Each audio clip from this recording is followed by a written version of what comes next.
Hi girls. My name is Eleanor. I'm 24.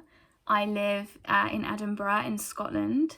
I used to know Ruthie. She was my mentor and I was her student back when she lived in England for a year.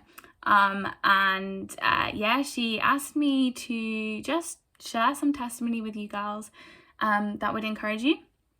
I was brought up in a Christian family, became a Christian, and have a lovely story to share about that. But actually what I am going to share instead is something a little bit more relatable. I thought it would be good to chat about things, I guess, recently that I have walked through and seen God kind of teach me and encourage me with, just because I think it would be a little bit more relatable than me telling you my life story. So if you want to hear my life story at some point, fine, but I think this will probably bless you more. I guess throughout my life, as a bit of a background, I have moved a lot and lived in lots of temporary places, and I have also struggled generally with loneliness at various points in my life, whether it was due to moving or broken friendships or just my own kind of struggles through like stress at college or school, and that having an impact, and just various things. And so I guess I've learned a lot about how to deal with loneliness as a Christian, because ultimately as Christians we have a relationship with Jesus, and that is so wonderful and so good and so fulfilling, and our friendship with Jesus is the best friendship that we could ever have. And we can plug into that through prayer, through hanging out with other Christians, through reading the Bible, through like just sometimes going out and taking a walk or a run in countryside or outdoors, and just connecting with our Creator, and it's so wonderful. But that doesn't mean we're not going to feel lonely. We need other people around us to encourage us, to be our friends, to have fun with. And over the past year, I have definitely walked through seasons of loneliness. There have been seasons of great fun friendship as well, but also seasons of loneliness. I finished university last year and moved to Scotland completely on my own. I didn't know anybody. I felt like the Lord was telling me to move, and so through a lot of prayer and thinking and making decisions, I decided, okay, I'll go. And so I left a wonderful house full of wonderful friends. All my friends are still living where I used to live in England. And I turned up in Scotland knowing absolutely nobody. I lived alone for the first 2 months, and then my wonderful housemate came to join me. It's just been a year of moving to a new place and trying to find new friendships. And that has been wonderful, but in times it's been slow. At times it's been frustrating. And at times I've just missed my old friends and wanted to hang out with them. And it can get really lonely. But I think one of the biggest things I've learned in this season of loneliness is, two things. So number one, as I said, like Jesus is the best friendship we could ever have. And it's hard. It is hard to plug into Jesus when all we want is like a friend in person. Like I have been there. I have been, sat in my room at night thinking like, Jesus, I just really want somebody right now to laugh with, somebody to make me a cup of tea or a cup of coffee and to bring snacks and watch a movie with. Like, I would love that. But I know, Jesus, that in the Bible it says that you are a true friend. And I want to know that. And it is hard. But when we take time to spend time in God's word and to pray and to journal through all those feelings, the Lord does come And he comes in surprising and unexpected ways, but he does come and he does sustain that need when we are in seasons of loneliness. And seasons of loneliness do not last forever. So that's like the biggest thing I've learned. And I've kind of walked through that with this wonderful journal, which at times I have written brilliantly like wholesome Christian things. And in other times it's been full of ranting, of frustration, of Jesus, why do I feel so lonely? And it's so important. Like, I encourage you guys to journal your real feelings. But Jesus does come, and he doesn't just come in a spiritual sense. He will come in a spiritual sense, but he will also come and provide the friendships that you need. I remember one day just feeling really lonely in like my second week in Scotland, and I knew nobody, and I'd spent 2 weeks completely on my own. I was going absolutely crazy, and I just said, Jesus, I just need a friend. I need a coffee. Would you please provide one? And the next day, a completely random stranger, I just bumped into a random stranger. Turned out they were a Christian. I think it was at a church. I visited a church, and they said, hey, let's go and get coffee. And I was like, wow, Jesus, you're so faithful. And that was a really wonderful friendship that I got to share for the summer. And it really helped me to feel settled. So yeah, Jesus is your best friend, and he will make himself known both spiritually but also through others as he provides. But the second thing I learned, which has been a much longer process, was that it can be easy as Christians when we feel down, when we feel lonely, or when we're struggling, to look at what the world says about how to deal with those situations and to just follow that. The world often, I think especially now, really parades this idea of self-care, the idea of selfishness, of look out for yourself, care for yourself, put yourself first. If you're tired, rest. Keep company with the people that bless you and serve you rather than the people that tire you and drain you. And all these other messages that we get that are so focused on self. And it's not that we shouldn't care for ourselves, we should. And I have learned so much this year about intentionally giving myself time to rest. So much this year about intentionally looking after my needs and my body and my health, because that is honouring to God too. But as Christians, we're called to live like Jesus, and Jesus was a selfless man whilst he was on earth, and he still is a selfless God. And it can be very easy to just blindly follow this, like, okay, everything around me is hard, or I feel so lonely, and I have all these needs that I need to meet, so I'm just going to focus on that right now, and then when everything is in place, that's when I'll start to serve others in my ministry or in my calling or in my church setting. But friends, like, we can, with Jesus, serve him even in the times that we find hard. Jesus himself selflessly gave himself on the cross, and that was such a selfless act in the midst of like a suffering death. He selflessly gave himself for us. And the biggest thing I have learned in my loneliness is to, rather than sit and to focus on I'm so lonely, or to think negatively, or to think I'm going to be lonely forever, or I'm never going to find a husband, or daft thoughts like, oh, I've got no friends right now, that means I must be so unworthy. Like, that is all lies. It is not true. And dwelling on it doesn't get us anywhere. But instead I can think, okay, Jesus loves me. I am worthy.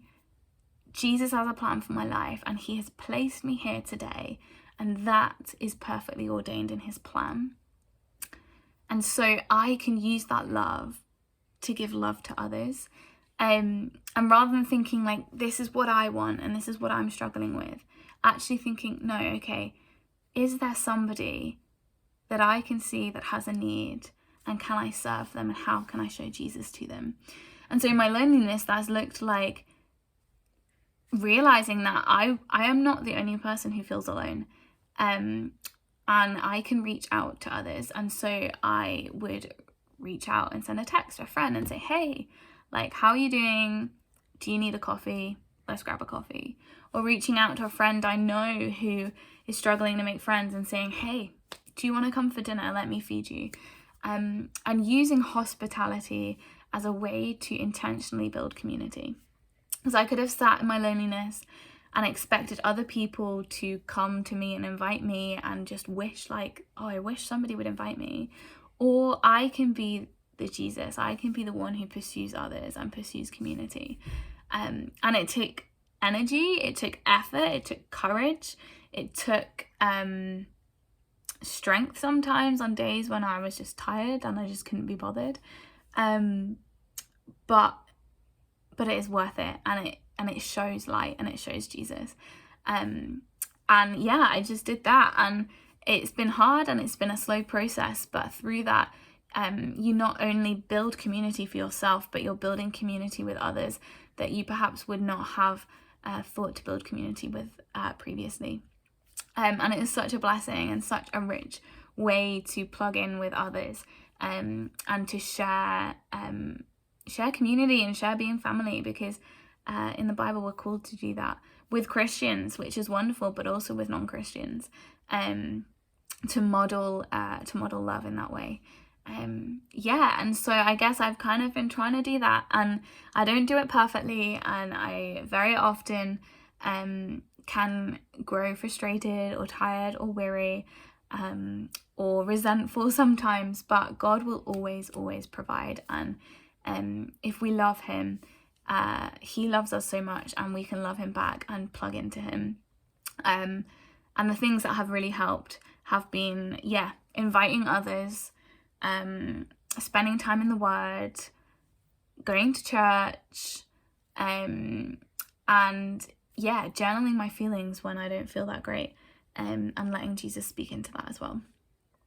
So that, I guess, is like a bit of a random, not very concise testimony about, I guess, my life post-university, and struggling sometimes with friendships, whether they, just struggling in a situation where I've had to move and I don't know anybody, and how do I build friendships? And I hope that applies, like, whether you are in a new place or a new school or a new setting, or whether you've been somewhere for years and you still just feel lonely sometimes. That's okay. We often feel lonely, but know that Jesus is your friend, and have the courage to reach out to somebody, because it'll help you, but it also might help somebody else. And I also wanted to quickly share a kind of fun story that has happened over the past 3 months. That is kind of, I guess, a witness to answered prayer. And so, I moved to Scotland last year, but unfortunately this year, I am unable to stay in my current flat where I live, and I have had to look for a house elsewhere, still in Edinburgh, still in Scotland. Just find a new house. And it has been a very challenging process.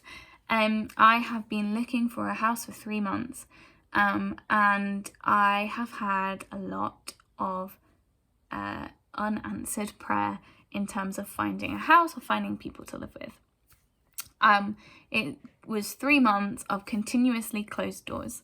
I would think I found a house, and then 3 days later be told that no, that fell through, or think I'd found someone to live with, and then 3 days later they would call me up and say, hey, like, I'm sorry, this isn't gonna work, you need to look elsewhere. And that happened to me, I think, about 6 or 7 times over the course of 3 months, and that was challenging. I didn't have anywhere to live.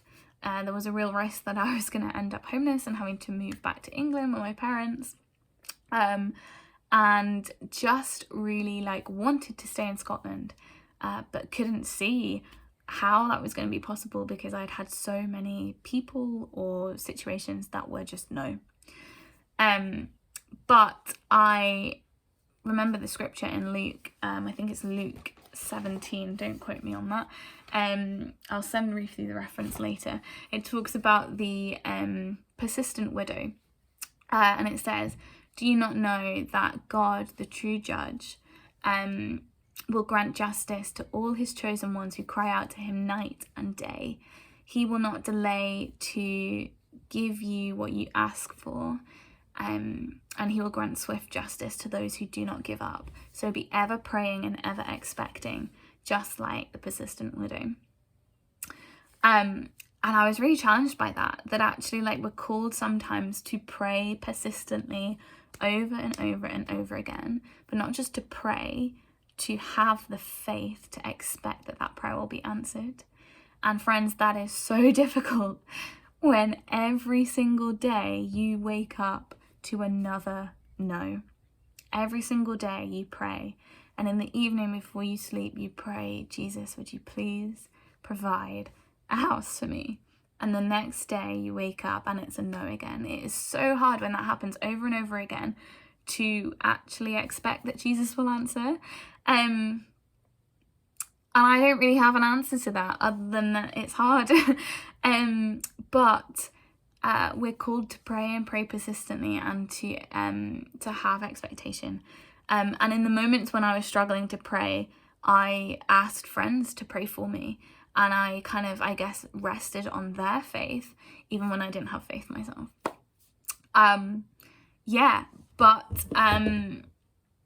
I guess I grew quite resentful and I lost my faith a little bit. But actually, one thing my wonderful church, I call her my church mum, but she's like a one-to-one, but she basically mums me whilst I'm here. And I went to see her, and she just reminded me, like, "Eleanor, Jesus is so generous, God is so generous, and he will give you everything that is in his perfect plan.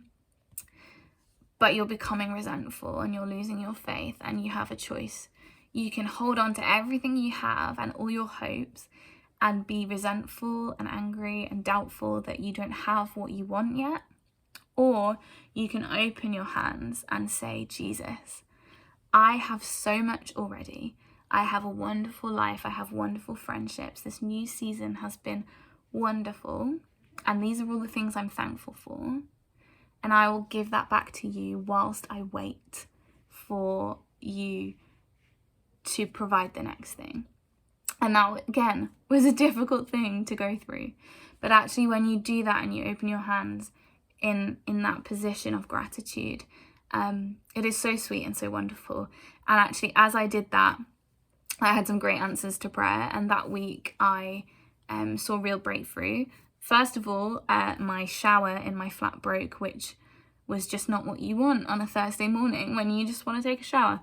And I was just encouraged by the verse of, like, the persistent widow. Like, actually, why don't I just pray for my shower? Which is a little bit crazy. And I think if my flatmate had seen me, she probably would have thought I'd gone a bit crazy. But I did it anyway, and I just said, "Jesus, I believe that you can fix this shower. And so I thank you that I have a bathroom. I thank you that I have a home right now. And that is great. But if you'd like to fix my shower, then I believe that you will fix it. And that would be wonderful." And I came home the next, I went to work and I came back and my shower was fixed. And incredible, like, genuinely, like, God fixed my shower. And it was just such a sweet moment of being reminded that even though a lot of my prayers were unanswered, God was still answering prayer because he'd fixed my shower. And that really was just a really sweet little fun story that actually then encouraged me to keep praying and to pray on. And now, 3 months later, I can say I have found somewhere to live, and this new place is wonderful. It is better than the place I already live in, and the timing has worked out perfectly in that this new place is gonna be an open door ready for me on the day that my current place kind of terminates, and the day that I'm forced to move out, this new place will be open. And so it's literally perfect. Like, the timing has been perfect. And even in all the moments of lacking trust, Jesus has still been faithful. And even in all the moments of the unanswered prayer, I can now look back and see that actually God was making me wait because this new place was going to be so perfectly timed.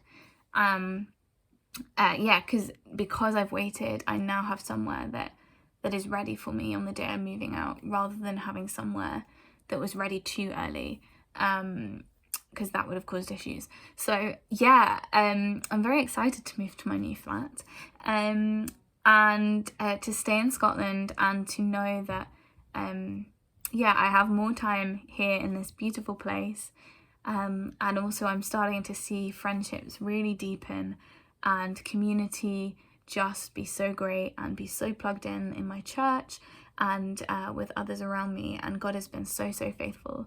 I'm almost 1 year onwards, and both in the challenges of loneliness and the challenges of unanswered prayer, God has been faithful. So I hope that encourages you today. And if any of that resonates, like, I can just not encourage you more to first run to Jesus and invest in your relationship with him, but also plug into community and plug into those around you who can encourage you and walk with you, and have the faith to keep praying even when your desires maybe aren't met, because they will be met in perfect time if it's part of God's will. And if it's not part of God's will, then he has something much better for you, and you'll see that and understand that in time. That's me. And over and out from Scotland.